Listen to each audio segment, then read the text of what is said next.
My name is Daniel James, and I live in Esmont, Virginia, here on a private farm, and wanted to put together an event that we ended up calling a long expected party to celebrate Bilbo Baggins and small farmers in our area.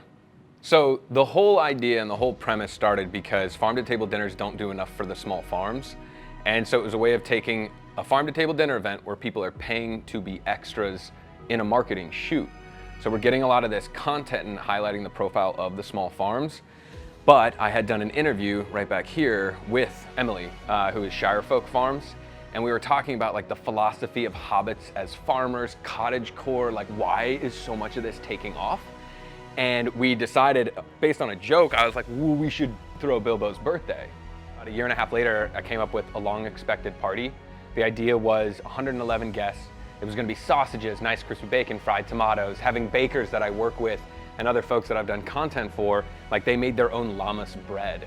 Hobbits embody something of the small folk in this world, kind of, in the bigger world at large.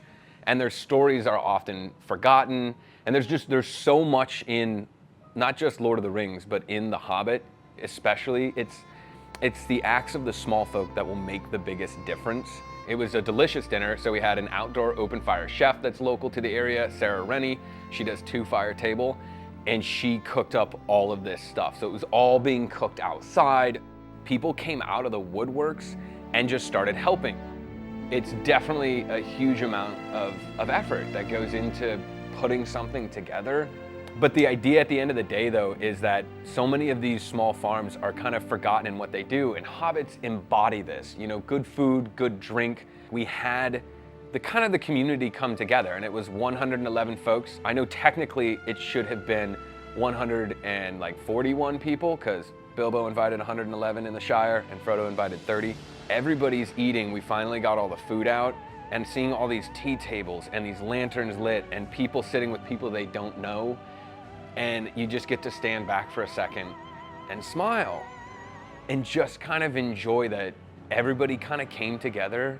And sometimes it takes a little bit of fiction to make us feel what in reality has been true the whole time.